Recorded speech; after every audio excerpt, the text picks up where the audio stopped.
discusión la hermana Pati y yo, pero somos compas, ¿ok? No piense que, ¿verdad? Así, sí, exactamente. Entonces, para los que no conocen, así se pone. Bueno, también la última vez fue con el hermano Cruz, entonces, ellos son los peleoneros, yo no. Okay. No, que de nuevo, hermanos, para mí algo muy bueno que me ha gustado y una de las razones por las que a veces me gusta mucho la interacción es que solamente preguntando y hablando uno sabe qué piensan, ¿verdad? Porque cuando no hablan, no dicen, pues yo no sé si, ¿verdad? Si entienden o no entienden. Entonces, una de las razones que me gusta. Y bueno, hermanos, exactamente, exactamente. Y ese es y gracias. Bueno, no es que estoy, hermanos, pero mi trabajo es, yo soy el pastor, ese es mi trabajo. Mi trabajo es pastorearle y mi trabajo es enseñarle la palabra de Dios. Y en verdad es un gozo y pues, lo hago con mucho, mucho gusto. Hermanos, vamos a continuar, ¿verdad? Y quiero como introducción, ahí en sus hojas vamos a leer donde dice los inicios de la palabra de fe. Porque vamos a comenzar, hermanos, con un hombre que fue clave en el desarrollo del Evangelio de la Prosperidad. Déjeme nada más recordarle, este hombre que tenemos aquí, Ezek William Kenyon, a él, hermanos, usted lo va a encontrar en varios videos. Es más, a lo mejor le puedo pasar un video de Byte del Evangelio de la Prosperidad. Él es un personaje clave porque, hermanos, él fusionó el nuevo pensamiento con el movimiento pentecostal. Fue él quien trajo las ideas filosóficas del nuevo pensamiento, el de tus palabras tienen poder, de la salud mental, la salud espiritual, de muchas cosas que vimos, intentamos ver la semana pasada y las fusionó con el pentecostalismo moderno y de nuevo tuvo mucha influencia en los predicadores del pentecostalismo moderno. Probablemente, hermanos, al que más tuvo influencia es con este hombre, Kenneth Erwin Hagin. Hermanos, hay un libro que escribió un hermano que se apellida Bauman y él comparó los libros y las enseñanzas de Hagin con las enseñanzas de Kenyon y adivinen qué, este hombre plagió. ¿Quién entiende qué es plagio? Se robó las ideas de Kenyon y las presentó como suyas. Entonces, mucho de lo que vamos a encontrar de las enseñanzas de este hombre realmente son las de Kenyon. Y este hombre, hermanos, es un hombre que lideró el asunto y el desarrollo del Evangelio de la Prosperidad y lo que se va a conocer como palabra de fe, palabra de fe. ¿Ok? Ahora, déjame leer ahí en sus notas. Hagin figura como uno de los individuos más representativos del movimiento originado por Kenyon, donde la fe puede restablecer la salud. En 1934, Hagin se recuperó de un padecimiento cardíaco y como consecuencia testifica cómo Dios usó su enfermedad para llamarle a predicar el siguiente mensaje: ve y enséñale a mi gente acerca de la fe. Hagin fue nombrado el padre del Evangelio de la Prosperidad, mismo que desarrolló las leyes del poder de la fe basadas en Romanos 3:27. Como lo explica Bowler, la ley de fe de Hagin contenía dos instrumentos de poder que se sobreponían: legalidad y la ciencia. Dichas leyes de fe propuestas por Hagin trascenderían los límites de la salud para convertirse en las leyes de la prosperidad. Bowler menciona que las leyes empleadas por la teología de Word of Faith o palabra de fe fungirían bajo la premisa de que Dios responde, y por favor, hermanos, mucho cuidado con eso, Dios responde a un tipo particular de invocación cristiana. ¿Ok? Ahora, hermanos, quiero que vea, hay dos videos que encontré en YouTube. Por ejemplo, este es muy interesante porque el video se llama Anointing, unción de gozo y la risa santa.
Ok, déjame enseñarle el siguiente video.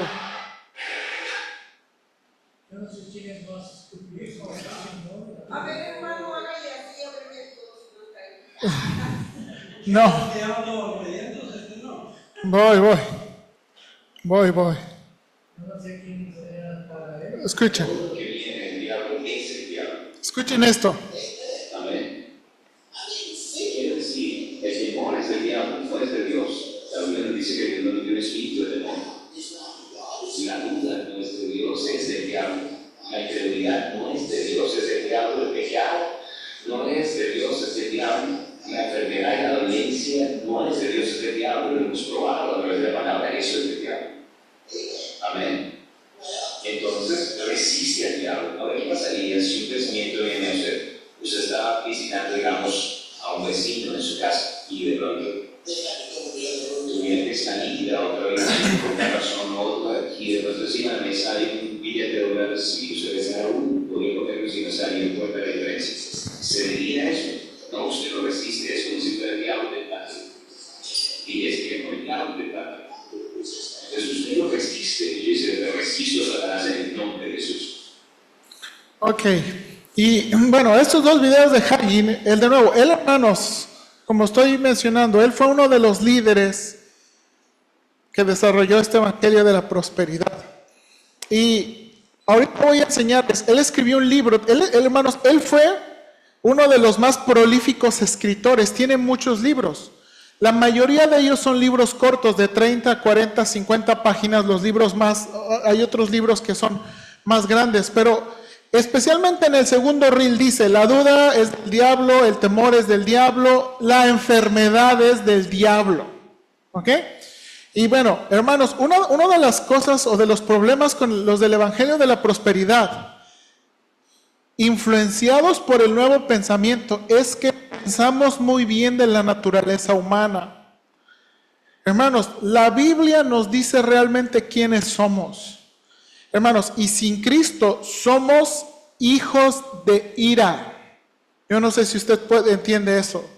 Sin Cristo somos enemigos de Dios, hermanos. Sin Cristo estamos fuera, hermanos, de toda gracia, estamos fuera de todo afecto hacia Dios, amor hacia Dios. Y lo que piensan, hermanos, ellos muchas veces es que, como piensan muy bien de nuestra naturaleza, toda la culpa de enfermedades y cosas viene del diablo. Pero la Biblia nos dice, hermanos, Santiago, cada uno es tentado cuando de su propia ¿qué? Eso está dentro de nosotros. Hermanos, todos nosotros tenemos una naturaleza pecaminosa y debemos tener cuidado con pensar bien de nosotros. Como dije, hermanos, este asunto del nuevo pensamiento está tan impregnado en la cultura que, hermanos, que de nuevo, fuera de la iglesia vamos a encontrar libros de autoayuda y superación personal que constantemente nos retan en cree en ti mismo, busca tu poder, sal adelante. Y hermanos, hoy en día, y esa es una de mis preocupaciones, hermanos, hoy en día los predicadores dejaron de predicar la Biblia para convertirse en coach, convertirse en motivadores. Y hermanos, las iglesias, en lugar de estudiar la palabra de Dios y dedicarse a hacer discípulos a través de la palabra de Dios, están siendo medios para animar a la gente. Ok. All right. Ok, perdón. Ok, mejor ahí. ¿Se sigue cortando? Ok, si no, a lo mejor no me voy a mover. ¿Se escucha bien aquí? Ok. Entonces, sigo leyendo, por favor. En 1974, Hagin fundó el Centro de Entrenamiento Bíblico Rema de Tulsa, Oklahoma. Dicho centro promovía el mensaje del Evangelio de la Prosperidad a través de la revista publicada por Word of Faith. La influencia del movimiento de Hagin se convirtió en el común denominador dentro de la iglesia. Bauder comenta, las afirmaciones se convirtieron en una práctica común entre los feligreses que exponían en sus vehículos, hogares y lugares de trabajo. Escrituras que establecieran y fortalecieran la fe para tener presente la necesidad de confesarse varias veces al día. Se sostenía que es para escuchar la palabra de Dios, esta debía ser hablada. La fe estaba ligada a la palabra hablada. Y déjame enseñarle un ejemplo, hermanos. Como dije, hermanos, Hagin fue un prolífico escritor. Y nada más déjenme mencionar, probablemente le voy a dar esto en unas notas después. Él escribió libros como, estos son los títulos: Cómo desatar su fe, La autoridad del creyente, Cómo retener su sanidad, El pensar bien y el pensar mal. Este libro, vamos a ver un ejemplo extenso de este libro: Redimido de la pobreza, enfermedad y muerte espiritual, tocante a los dones espirituales. Otro libro que no está completamente en inglés, pero en español, pero sus enseñanzas han permeado muchas de las iglesias, es Él dio dones a los hombres, una perspectiva bíblica de los apóstoles, profetas y pastores, la medicina de Dios, palabras, usted puede tener lo que diga, el arte de la oración, orando para obtener resultados, la iglesia triunfante, dominio sobre todos los poderes de las tinieblas, y este es uno muy interesante: El toque de Midas, un enfoque balanceado sobre la prosperidad bíblica. Son de los libros que él escribió. Y como dije, hermanos, fue un prolífico autor. Ahora, en este libro que está aquí, que tengo ahí, esta es la portada del libro Redimido. Él menciona en el capítulo 1, su capítulo 1 es redención de la maldición de la promesa. Miren lo que leemos en este capítulo. Pobreza. Sí, perdónenme. De la pobreza, ok. Sí, perdónenme. Cristo nos ha redimido de la maldición de la ley. Encontramos esto en su libro. ¿Cuál es la maldición de la ley? La única forma de poder averiguarlo es volviendo a la ley. La expresión la ley, como encontrada en el Nuevo Testamento, se refiere generalmente al Pentateuco, los 5 primeros libros de la Biblia. Al volver a estos libros, o la ley, encontraremos que la maldición o castigo por romper la ley de Dios es triple: pobreza, enfermedad y muerte espiritual. ¿Ok? Entonces, esto, hermanos, es como la maldición es pobreza, enfermedad y muerte espiritual. Recuerdo un amigo que me preguntó hace tiempo: hermano Hagin, ¿predicas alguna vez sobre Lucas 6:38? Acompáñame a Lucas 6:38.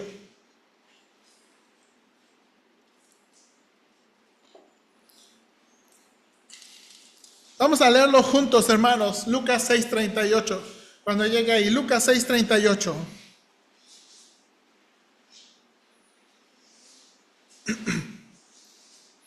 De nuevo, ¿cómo se llama el capítulo? ¿Que pronuncié mal? Maldición de la pobreza. ¿Ok? Ahora, todos juntos, hermanos, Lucas 6:38. Dad y se os dará medida buena, apretada, remecida y rebosando darán en vuestro regazo, porque con la misma medida con que medís, os volverán a medir. Ahora, esto es genial, hermanos. Esto está en un contexto de juzgar a los demás. Mire, uno no tiene que ser erudito de la Biblia. Lea el versículo anterior. No juzguéis y no seréis juzgados. No condenéis y no seréis condenados. Perdonad y os seréis perdonados. Y el versículo 38 está en un contexto de nuevo. ¿Cómo tratar a los demás? ¿Ok? Mire el versículo después. Y les decía una parábola: ¿acaso puede un ciego guiar a otro ciego? ¿No caerán ambos en el hoyo? Y de nuevo va a tratar este asunto. Ahora, mire lo que dice aquí. Esto está en el libro de Hagin. Este hombre contestó: bueno, no hace mucho tuvimos a un ministro en nuestra iglesia que predicó durante una reunión de 2 semanas y se refirió a esa escritura cada noche. ¿Cuál escritura? Lucas 6:38. Una noche predicó un sermón al respecto. ¿Sabes? Yo nunca había pensado demasiado acerca de este versículo hasta que él lo enfatizó tanto. Luego, en el último servicio de la reunión, después de que nuestro pastor había recibido la ofrenda para él, el evangelista dijo: hermanos, estoy impresionado por el Espíritu Santo a recibir una ofrenda para esta iglesia para poner un sistema de aire acondicionado. Ahora, hermanos, miren por favor, usó las palabras, estoy impresionado por el Espíritu Santo. ¿Ok? Como hermanos, de nuevo, en el pentecostalismo moderno, la obra del Espíritu Santo es la cosa que se pone más arriba.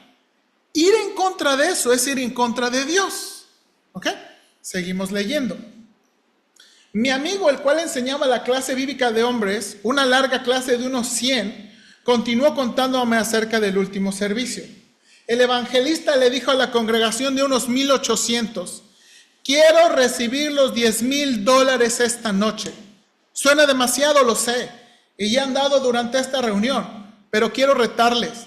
Nos leyó este texto nuevamente en el cual había mencionado cada noche, dad y se os dará. Luego dijo, no quiero que nadie dé lo que está al alcance de sus medios. Da lo que no esté al alcance de sus medios. Si te parece que puedes dar 50, pero no 100, da los 100. Si piensas que puedes dar 500, pero no 1,000, da los 1,000. Allí es donde está la bendición y esa es la verdad. Ahora, hermano. Ay, hermano, no me quiero mover. Bueno, me quiero mover, pero no, el sonido está fallando. Hermanos, ahora, no me impresiona escuchar eso de ellos. Lo que me impresiona, le digo, es escuchar esto en iglesias bautistas fundamentales, independientes, rajatablas y todo esto. Que predican, si no duele, no hay bendición. Si no está fuera de tus límites, no es fe. No. Eso, hermanos, eso, de nuevo, y por eso le digo que estoy tan preocupado, porque uno pensaría, ay, el evangelio de la prosperidad en iglesias bautistas, está el evangelio de la prosperidad en iglesias bautistas. Es parte de la cultura. Sí. Sí. Por eso estoy vacunando esto. ¿Ok? Ahora, sigue diciendo el hermano Hagin. Bueno, no sé si es hermano, Hagin. Luego añadió, voy a poner mi Biblia aquí en el altar y quiero que vengan y pongan su dinero en ese versículo de escritura y digan, querido Señor, estoy actuando de acuerdo a tu palabra. Yo oraré en especial por ustedes, pero sé que Dios se los va a devolver. Dará resultado a tu favor. Y si no lo hace, yo me aseguraré de que se te devuelva el dinero y nada más se dirá del asunto. Ahora, aquí está mi siguiente preocupación, hermanos. Querido Señor, estoy actuando de acuerdo a tu palabra. Si de nuevo, hermanos, usted puede recitar eso y decir eso y tener un versículo. Pero si usted está malinterpretando la palabra de Dios, Dios no está obligado a hacer nada por usted. Y de nuevo, hermanos, esa es una de las razones que le digo que tengo tanta preocupación. Demandando de Dios cosas, pidiendo a Dios cosas que Dios nunca dijo. Y por eso hay tanta gente decepcionada. Ahora mira, aquí está dando un sello de garantía. Dijo, y si no, yo te lo voy a devolver. Eso sería muy bueno, ¿verdad? Ahora, sigue en este libro. Todo esto es de este libro, dice. El maestro de escuela dominical dijo, hermano Hagin, yo tenía varios hombres de negocios en mi clase. 2 de ellos se me habían acercado con anterioridad para pedirme que orara, ya que sus negocios estaban a punto de quebrar. A no ser que Dios hiciera algo en 30 días, dijeron que tendrían que cerrar las puertas. Continuó, hermano Hagin, yo soy testigo del hecho de que uno de estos hombres dio 500 en aquella ofrenda y el otro dio $250. En realidad fue dinero prestado. Pero en 30 días ambos negocios se salieron de peligro. Dios los bendijo inmensurablemente. El Señor en Malaquías 3:10 habló esta palabra. Traed todos los diezmos al alfolí y hay alimento en mi casa. Y probadme ahora en esto, dice Jehová de los ejércitos, si no os abriré la ventana de los cielos y derramaré sobre vosotros bendición hasta que sobreabunde. De hecho, no hemos dado en realidad hasta que hemos pagado nuestros diezmos. Un hombre me dijo, hermano Hagin, el pagar diezmo, eso está solamente bajo el Antiguo Testamento, está solamente bajo la ley de Moisés, ¿no lo sabía? Yo me avergonzaría al demostrar tal ignorancia de la Biblia al hacer dicha declaración. Abraham pagó diezmos 500 años antes de que la ley fuera dada a Moisés. Jacob pagó diezmos 250 años antes. Sí, dijo alguien, pero no hay ninguna escritura en el Nuevo Testamento sobre el pagar el diezmo. Esta gente debería aprender a leer. Miren, Hebreos 7:8. Vamos a Hebreos 7:8, por favor.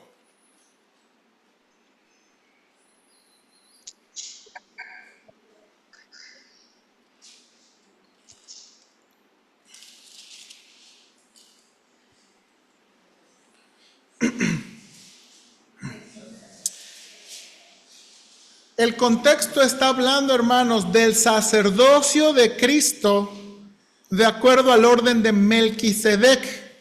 Y dice el versículo 8, he aquí ciertamente reciben los diezmos hombres mortales, pero allí uno de quien se da testimonio del que vive. Y por decirlo así, en Abraham pagó el diezmo también Leví, que recibe los diezmos, porque aún estaban en los lomos de su padre cuando Melquisedec le salió al encuentro. Mire lo que dice aquí. ¿Qué sucede con esto? Esto es Nuevo Testamento, ¿no? Y aquí ciertamente reciben diezmos los hombres mortales, pero allí uno de quien se da testimonio de que vive. Se está refiriendo a Cristo. Y luego hace esta declaración. La bendición de Abraham es nuestra. La bendición de Abraham es nuestra. Hagin cita Deuteronomio capítulo 28. Si usted se acuerda, Deuteronomio capítulo 28 tiene todas de nuevo. Perdón, esto ya es otro ejemplo, ¿ok? Ahora, aquí, hermanos, en la bendición de Abraham es nuestra. Y en este versículo que están hablando para recibir el diezmo, el punto del escritor de Hebreos no es el diezmo. El punto del escritor de Hebreos, Saúl o alguien me ayudan, alguien está haciendo mucho ruido aquí en la pantalla. El punto del escritor de Hebreos es, hermanos, enseñar que el sacerdocio levítico no tiene comparación con el sacerdocio que Cristo tiene. Porque Cristo es de la tribu de ¿qué? De Judá. Es hijo de David, de los cuales ¿qué? La tribu de Judá no tiene ninguna relación con ¿qué? Con el sacerdocio. Y el punto del escritor de Hebreos es comprobar un sacerdocio superior, el de Cristo. Y aquí lo están usando como una ¿qué? Afirmación de que se deben pagar los diezmos. Y el diezmo como, hermanos, de nuevo, como una fórmula de intercambio con Dios. Ustedes lo pagan y adivinen ¿qué? Dios se los devuelve, porque Dios no es deudor de nadie. Dios no es deudor de nadie. Y hermanos, esto es muy común, hermanos. Y de nuevo, este no es el punto. La Biblia enfatiza que la ofrenda debe estar voluntaria y de corazón. Y si no cumple esos requisitos, mejor no la dé. Ahora, si usted quiere saber cuánto dar, hermanos, la Biblia da el diezmo como una medida común, pero no es una regla. ¿Por qué? Porque puede dar 20, porque puede dar 30%, puede dar menos. Aquí el punto, hermano, importante es, no debemos pensar que lo que demos es un cambalache con Dios, ¿ok? Nunca debemos pensar esto, y nunca debemos pensar, Dios me debe, hermanos, porque Dios no nos debe nada, absolutamente nada. Sí. Ahora, también cuidado con ese pasaje, ¿verdad? Ahora, hermanos, siguiente. En el capítulo 2, ¿se acuerda? Según él, la maldición de la ley era pobreza y la segunda maldición de la ley era enfermedad. Esto es su capítulo 2. En el capítulo 2, Hagin cita Deuteronomio capítulo 28 que tiene, de nuevo, una descripción de todas las maldiciones. Dice Hagin, podemos ver claramente en estas escrituras que la enfermedad es una maldición de la ley. Las terribles dolencias enumeradas aquí, de hecho, toda enfermedad y toda dolencia, de acuerdo con el versículo 61, son parte del castigo del rompimiento de la ley de Dios. La versión Reina Valera de estas escrituras nos llevaría a creer que Dios mismo puso esas enfermedades y aflicciones sobre su pueblo, ya que se lee, el Señor te herirá. El doctor Robert Young, autor de Hints to Biblical Interpretation, sugerencias para la interpretación de la Biblia, señala que en el hebreo original el verbo está en el sentido permisivo y no en el sentido causativo. De hecho, debería haber sido traducido algo así: el Señor permitirá que seas herido. El Señor permitirá que estas plagas te ataquen. El hebreo original de estas escrituras estaba en el sentido permisivo, pero ya que el lenguaje español no tiene un sentido permisivo correspondiente, los verbos fueron traducidos en el causativo. Ahora, hermano, si usted lee esto, necesito moverme, me voy a mover. Si usted lee esto en un libro y usted no sabe nada de hebreo, ¿qué sentiría? No, pues ellos saben, ¿no? Ahora, usted busca a este hombre y busca este libro y adivine a quién está dedicado. Kenneth Hagin. O sea, este hombre escribió un libro de sugerencias de la interpretación bíblica que está cambiando, hermanos, la manera de aprender, la manera de que está diciendo el hebreo para hacerlo concordar con la enseñanza del Evangelio de la Prosperidad. El verbo está en Jifil, y Jifil es causativo, es Dios quien realmente está castigando al pueblo. Pero, hermanos, para moldar el Evangelio de la Prosperidad y para darle intelectualidad, para apantallar a los brothers, pues entonces tengo que buscar un hombre que escribe en hebreo, por ejemplo, nadie sabe hebreo.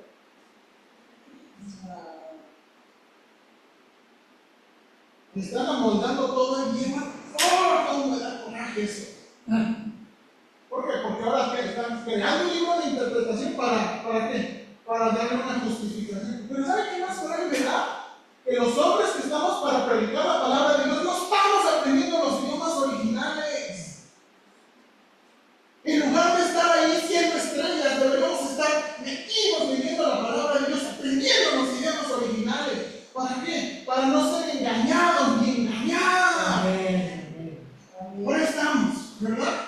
Haciendo cualquier otra cosa menos dedicados a esto. Somos pastores de la palabra. De la palabra.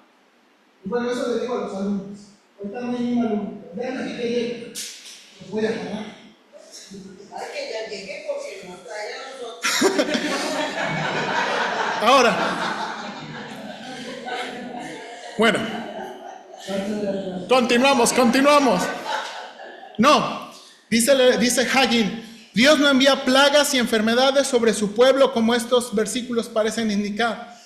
La palabra de Dios no enseña que estas cosas vienen directamente de Dios. Cuando el pueblo de Dios rompió sus mandamientos, ya no estaban bajo su divina protección. Todo lo que él podía hacer era permitir que el diablo trajera esas aflicciones sobre ellos. Su pecado y maldad trajeron esas terribles plagas sobre ellos. Podemos concluir de estas escrituras que las enfermedades y dolencias son parte de la maldición de la ley y deberían venir sobre nosotros, pero gloria a Dios, Cristo nos redimió de la maldición de la ley. La enfermedad, bendición o maldición. ¿Es la enfermedad una bendición o es una maldición? La palabra de Dios declara que es una maldición. Aguas, hermanos. Algunos te harían creer que Dios bendice a sus hijos con enfermedades y dolencias.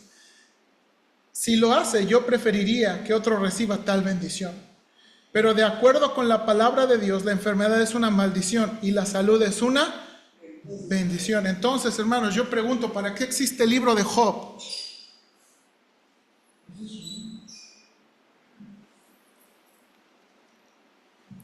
La dolencia es la quietud rota. La enfermedad es dolor y sufrimiento. Hace esclavos de la familia y amistades quienes deben cuidar de sus seres queridos. La dolencia y la enfermedad son enemigos de la humanidad.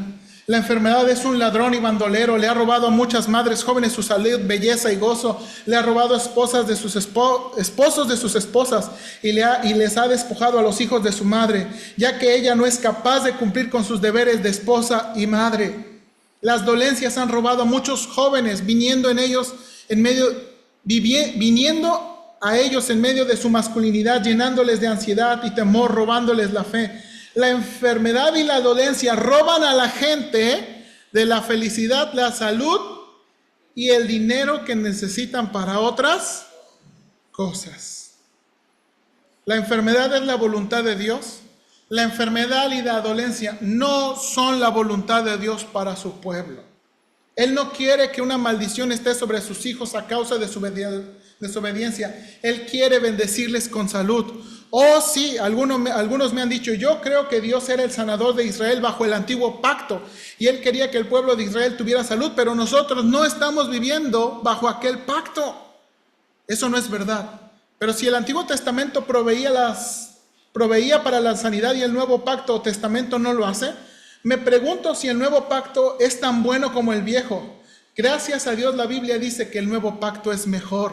Hebreos 8:6, pero ahora tanto mejor ministerio es el suyo, cuanto es mediador de un mejor pacto establecido sobre mejores promesas. Permíteme recordarles que nuestro texto es del Nuevo Testamento. Cristo nos ha redimido de la maldición de la ley, hecho por nosotros maldición. No es la voluntad de Dios que estemos enfermos. En los tiempos de la Biblia no era la voluntad de Dios que los hijos de Israel estuvieran enfermos y ellos eran siervos de Dios. Hoy en día nosotros somos hijos de Dios. Si no era su voluntad que ni sus siervos estuvieran enfermos, ¿no podría ser su voluntad que sus hijos estuvieran enfermos? La enfermedad y la dolencia no son del amor.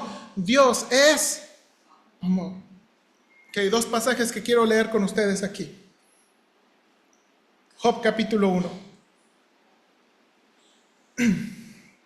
Job capítulo 1. Dice aquí Job capítulo 1 versículo 6. Un día vinieron a presentarse delante de Jehová los hijos de Dios, en los cuales vino también Satanás. Ahora, hermanos, esto es bien increíble. ¿Okay? ¿Quién es la persona que comienza todo el asunto con Dios? Y dijo Jehová a Satanás, ¿de dónde vienes? Respondiendo Satanás a Jehová dijo, de rodear la tierra y de andar por ella. De nuevo, ¿quién está? Y Jehová dijo a Satanás, mire, ¿no has considerado a mi siervo Job, que no hay otro como él en la tierra, varón perfecto y recto, temeroso de Dios y apartado del mal? Hermanos, ¿quién es quien está presumiendo a Job? Dios. Ahora, hermanos, ¿cuál es la opinión de Job, hermano? De Dios de Job, hermanos. Perfecto, recto, temeroso. Hermanos, es Dios. La primera es del narrador, pero esta segunda es de Dios. Hermanos, esta es la opinión de Dios de Job. Hermanos, ¿Dios pudiera decir eso de usted? Hermanos, yo la verdad no podría de Dios. No, porque no nos vale querer presumir, mejor no. Ahora, piensa aquí. Hermanos, esta es la opinión de Dios de Job. Ahora, mire lo que dice Satanás. Mire el ataque de Satanás. Respondiendo Satanás a Jehová dijo, ¿acaso teme Job a Dios de balde? ¿No le ha acercado a él y a su casa y a todo lo que tiene? Al trabajo de sus manos has dado bendición, por tanto sus bienes han aumentado sobre la tierra. Pero extiende ahora tu mano y toca todo lo que tienes y verás si no blasfema contra ti en tu misma presencia. Hermanos, ¿qué es el ataque de Satanás? ¿Sabe qué, hermanos? Satanás está atacando a Dios. Satanás no quiere atacar a Job. Satanás está atacando a Dios. Dice aquí, ¿acaso teme Job a Dios de balde? En otras palabras, Dios le está diciendo, ay Señor, ¿cómo no te va a servir y temer? Todo le das. Todo le das.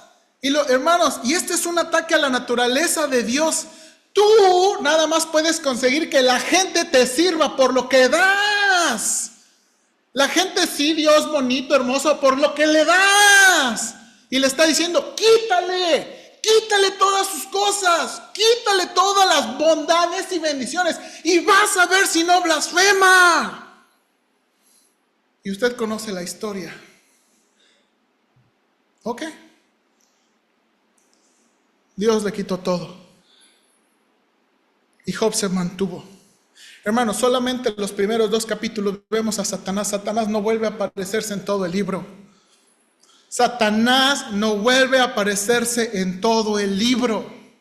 Y el libro de Job, hermanos, es una lección de que el ser humano puede servir a Dios fuera de las bendiciones y no por las bendiciones. Pero me pregunto, hermanos, si eso viniera a nosotros, ¿podríamos pasar lo mismo que Job? Pero Satanás va a hacer todas esas cosas. Ahora, hermanos, Satanás fue el instrumento que Dios usó. Al final, ¿quién fue responsable? Dios. Y hermanos, Dios le está enseñando una lección a Job y Dios le está enseñando una lección a Satanás. Hermanos, el problema el problema es que no estamos mirando el texto. No estamos mirando el texto. Ahora, Gálatas, capítulo 3. ¿Se acuerda que Cristo nos redimió de la maldición de la ley? Cristo nos maldició de la maldición de la ley. ¿Y cuál es la maldición de la ley? Pobreza, enfermedad y muerte espiritual. Dios no quiere que somos pobres y Dios no quiere que seamos enfermos. Ok, vamos a Gálatas, capítulo 3, por favor. ¿Gálatas 3? Sí, Gálatas 3. Hermanos, de nuevo.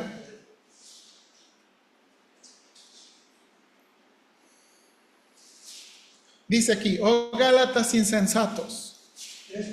3:1, comenzando. Hermanos, voy a hacer la lectura y voy a detenerme nada más para explicar, pero por favor, lo que quiero, este ejercicio nada más, quiero que veas que simplemente con una lectura en el contexto, uno puede llegar al punto del tema, del asunto, ¿ok? No necesito un pastor entrenado, no necesito un pastor que sepa griego, no necesitamos leer bien. Hermanos, estamos aprendiendo algo los balones. No necesitamos aprender griego para interpretar, necesitamos aprender español. Hay que empezar con eso. Nuestra Biblia está en español, hay que comenzar con eso. Si usted no sabe el español, póngase a estudiar español y ya luego vamos al griego. ¿Ok? Mire, por favor. Oh Gálatas insensatos, ¿quién os fascinó para no obedecer a la verdad? A vosotros, ante cuyos ojos Jesucristo fue ya presentado claramente entre vosotros como crucificado. Esto solo quiero saber de vosotros. ¿Recibisteis el Espíritu por las obras de la ley o por el oír con fe? ¿Tan necios sois? Habiendo comenzado por el Espíritu, ¿ahora vais a acabar por la carne? ¿Tantas cosas habéis padecido en vano, si es que realmente fue en vano? Aquel, pues, que os suministra el Espíritu y hace maravillas entre vosotros, ¿lo hace por las obras de la ley o por el oír con fe? Así, Abraham creyó a Dios y le fue contado por justicia.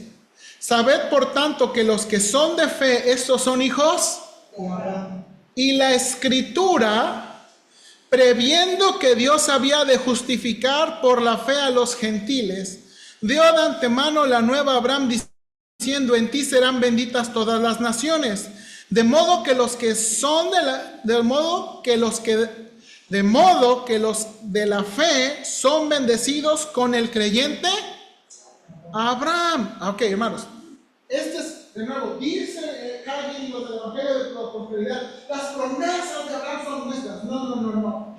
Miren atentamente, dice, ¿cuál es el tema? ¿Verdad? La Escritura, el Antiguo Testamento, previendo que Dios había de justificar. Acuérdense que esta palabra la vimos en Romanos, perdonar los pecados, ¿verdad? Es un veredicto legal por el cual Dios nos absuelve y nos da la justicia de Cristo. Había de justificar por la fe a los gentiles. Dio de antemano la buena nueva a Abraham diciendo: en ti serán benditas todas las naciones. De modo que los de la fe son bendecidos con el creyente Abraham. Ok, el tema no son las bendiciones del pacto abrámico, las bendiciones son de la salvación. La salvación por fe. Abraham es el prototipo, el modelo de que somos salvos por la fe. Este es el punto de aquí. ¿Ok? Nada tiene que ver con pobreza o riqueza. No, tiene que ver con qué? Salvación por fe. Continuamos leyendo. Porque todos los que dependen de las obras de la ley están bajo maldición, pues escrito está: maldito todo aquel que no permaneciera en todas las cosas escritas en el libro de la ley para hacerlas. Y que por la ley ninguno se justifica para con Dios es evidente, porque el justo por la fe, y la ley no es de fe, sino que dice: el que hiciera estas cosas vivirá por ellas. Cristo nos redimió de la maldición de la ley, hecho por nosotros maldición, porque está escrito: maldito el que es colgado en un madero, para que en Cristo Jesús la bendición de Abraham alcanzase a los gentiles, a fin de que por la fe, es muy específico, recibiésemos la promesa de Espíritu. El tema viene hablando de la salvación por fe. Hermanos, en alguno de estos versículos habla de riqueza y de toda la bendición de Abraham. Ahora, aguas, porque yo sé que algunos de ustedes lo hacen. Es que cuidado con que hablen, hermanos. Dios le dio unas promesas y un pacto muy establecido con Abraham. Aquí Pablo nos está explicando el asunto de la salvación. Hermanos, el pueblo judío es el pueblo judío. Y Dios hizo pactos especiales con el pueblo judío. ¿Ok? No somos judíos. O sea, no son para nosotros. No son para nosotros. Ahora, esta es la cosa grandiosa. La salvación y la obra del Espíritu Santo nos ha sido dada por qué? Por la fe. Por la fe. Esta es la razón que Pablo está diciendo: Cristo nos ha librado de la ¿qué? Maldición de la ley. Ahora, ¿por qué, hermanos? ¿Por qué? Porque está citando, hermanos, y este es uno de los puntos de Pablo, hermanos. No nada más la muerte de Cristo nos salvó, sino también su vida perfecta. Hermanos, su vida perfecta. Un comentarista dice: si el único requisito para salvarnos hubiera sido la muerte, ¿por qué Cristo no murió como bebé? O sea, si el único requisito para salvarnos hubiera sido la muerte del Hijo de Dios, ¿por qué no morir como bebé? ¿Por qué no morir como niño?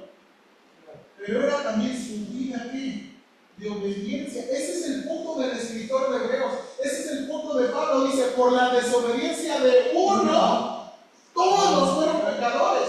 Pero por la obediencia de uno, todos fueron ¿qué? Justificados. Hermanos, Cristo obedeció para que nosotros fuéramos perdonados. Cristo obedeció para que nosotros pudiéramos estar bien delante de Dios. Y este es el punto. Ahora, pero se da cuenta que uno puede sacar un versículo fuera de contexto y decir lo que quiera y engañar a las personas como quiera. Eso es lo que están haciendo. Esto es lo que están haciendo. Ahora, yo les dije, hermanos, una de las cosas que más en verdad me duele mucho como pastor, ese es el siguiente hombre. Déjenme leer lo que está en sus notas y después vamos a el último ejemplo bien triste que tengo aquí. Ahí en sus notas, Oral Roberts. Bowler reconoce a Roberts como uno de los grandes arquitectos del Evangelio de la Prosperidad. Jonathan Root señala, para los Estados Unidos como entidad, Oral Roberts representó los cambios culturales y económicos de la vida americana tras la Segunda Guerra Mundial. Su carrera y llamado al ministerio comenzaron con su experiencia al recuperarse de tuberculosis. Sus consejos, testimonios y ministerio itinerante de cruzadas son compartidos en su libro Si necesitas sanación, haga estas cosas. Y ese libro está en español.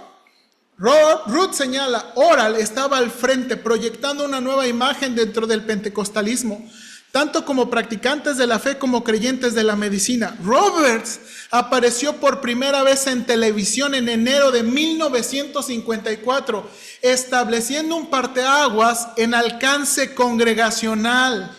Dichas cruzadas de milagros y un programa televisivo llamado Tu fe es su fe es poder cautivaron enormes audiencias. Hermanos, en este libro que habla Ruth, describe en los Estados Unidos con el asunto de la tele, todo mundo tenía tele y todo mundo pasaba tiempo frente a la tele. Ya no imagínense, antes iban a la iglesia, pero ahora lo tienes en la tele. Hermanos, esto fue un boom para el crecimiento del evangelio de la prosperidad. El siguiente paso, que había superado el movimiento de sanación por fe, estuvo relacionado con las prácticas financieras mismos que Robert expone en su libro La fórmula de Dios para el éxito y la prosperidad. Ruth menciona que para ese punto Roberts, al igual que otros televangelistas, fueron etiquetados como miembros del evangelio de la prosperidad. Roberts intentó defender el supuesto evangelio justificando que Dios deseaba prosperidad para todos los humanos, pero argumentaba que él, Dios, estaba en contra del amor de la gente por el dinero.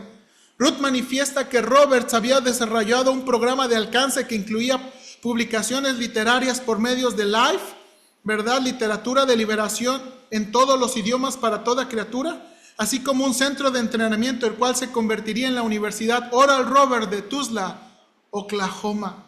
Y hermanos, él escribe este libro, Si necesitas sanidad, haz estas cosas. Y nada más las voy a mencionar, no las voy a poner los encabezados. ¿Qué menciona en este libro, hermanos? ¿Qué son las cosas que necesitamos tener? Número 1, sepa que la voluntad de Dios para sanar, sepa que es la voluntad de Dios para sanar y te hacen una persona completa. 2, recuerda que la curación comienza en el hombre interior. 3, utilice un punto de contacto para la liberación de su fe. Hermanos, utiliza un punto de contacto, dice, por eso necesitamos que alguien nos toque. Debe haber un punto de contacto. Sí, Dios utiliza y Dios quiere sanar, pero Dios utiliza puntos de contacto. Por eso necesitas personas, por eso necesitas levantar la mano, por eso necesitas que alguien te toque. Eso es lo que dice Roberts en su libro. Exactamente. Y adivine de dónde viene eso. Del nuevo pensamiento. Él diría, toca televisión y sanas. Sí. 4, libere su fe ahora. 5, cierre la caja para la victoria. Eso significa, no vuelva a hablar de sus enfermedades, no vuelva a hablar de sus problemas. 6, únete a ti mismo a los compañeros de la fe. En este último 6 gente te va a decir que no es cierto. No lo sigas. Júntate con los que piensan igual que tú. Júntate con aquellos que te inspiran. Júntate con aquellos que te animan. Júntate con aquellos. Y hermanos, ¿por qué cree que de nuevo hacen iglesias tan grandes?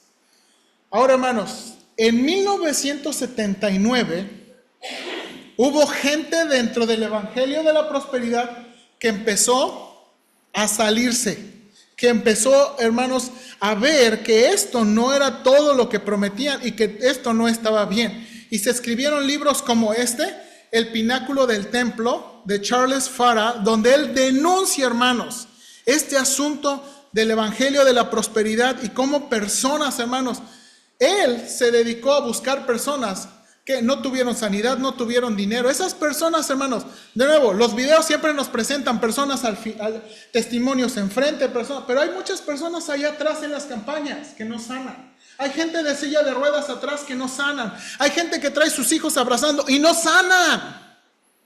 Y él fue uno de los que mencionó. Gordon Fee, otro hermano respetado teólogo, ¿verdad?, recomienda este libro. Cristianos ricos en una era de hambre. Hermanos, y aquí este libro muestra los excesos del evangelio de la prosperidad. Y hermanos, quiero enseñarles esto. Unos hombres metidos en el evangelio de la prosperidad escribieron este libro. Nosotros dejamos morir a nuestro hijo. Déjeme enseñarle esto. La controversia sobre la fe comenzó a intensificarse en 1980 con varias publicaciones antirreligiosas. Una de las muchas tragedias que ilustran los efectos potencialmente desastrosos de la concepción de la sanación en el movimiento de la fe es la de Wesley Parker, cuya historia se narra en el escalofriante libro de su padre Larry, Dejamos morir a nuestro hijo. Después de que un evangelista de la fe orara por Wesley, Larry y su esposa Loki decidieron no administrarle insulina a su hijo diabético. Cuando Wesley enfermó y entró en coma diabético, como les habían enseñado, que Satanás intentaba engañarlos con síntomas falsos. Continuaron confesando de la sanación de Wesley hasta su muerte en coma diabético el 23 de agosto. No termina ahí. Creyendo que Dios resucitaría a Wesley, en lugar de un funeral, los Parker oficiaron un servicio de resurrección. Al no haber resurrección, Larry expulsó del servicio a todos aquellos que no creían en el milagro. Sorprendentemente, Larry Parker mantuvo su creencia en la resurrección de Wesley durante más de un año después de su muerte. Los Parker fueron condenados por abuso infantil y homicidio involuntario, y cada uno recibió una sentencia de 5 años en libertad condicional. La sentencia podría haber sido de 25 años en una penitenciaría federal. Debido a sus vidas ejemplares, tanto antes como después de la muerte de su hijo, y aquel juez los consideró buenas personas, aunque muy equivocados, el tribunal finalmente revocó ambos veredictos. Y ellos escriben en este libro, hermanos, su testimonio como gente. Dejamos morir a nuestro hijo. Dejamos morir a nuestro hijo. Hermanos, por eso se me hace tan peligroso, porque jugamos con la fe de las personas. Lucramos con la fe de las personas. Hermanos, hay que tener mucho cuidado. Por eso, hermanos, en verdad creo que debemos tener mucho cuidado. Mucho cuidado. Después, de nuevo en esta controversia, surgieron hiperfe o superfe, un nuevo gnosticismo. De nuevo, algo muy característico del Evangelio de la Prosperidad es el énfasis en la fe, las palabras de fe. Y como ya mencionamos en esta discusión, lo que están tratando de decir es las personas y dentro de ellas las que tienen el poder para activar al Señor. No, hermanos, no es así. 2 libros más se escribieron en ese, La seducción de la cristiandad y Más allá de la seducción. Estos 2 libros, hermanos, estos escritores, David Hunt y Thea Mahon, ellos, hermanos, llegan a atacar el Evangelio de la Prosperidad. Y, hermanos, llegan a identificar que algunos predicadores del Evangelio de la Prosperidad se meten en cosas muy obscuras. Y en estos libros, hermanos, ellos atacan fuertemente a los predicadores. Y, hermanos, 2 libros que estamos por traer aquí. MacArthur. Si ustedes, hermanos, quieren saber más en esto, MacArthur escribió este libro, Los Carismáticos. Este libro, en español, vino de este libro en inglés. En inglés es Charismatic House. Señales, milagros, hablar en lenguas, salud y el evangelio del dinero, de evangelistas carismáticos, Dios todavía habla hoy. Este libro, la primera vez que se tradujo a esto. Hubo una siguiente revisión y esta es la revisión más actual. Diferencias doctrinales entre los carismáticos y los no carismáticos. Y lo que, hermanos, Y lo que MacArthur escribe en este libro es lo que le estoy diciendo.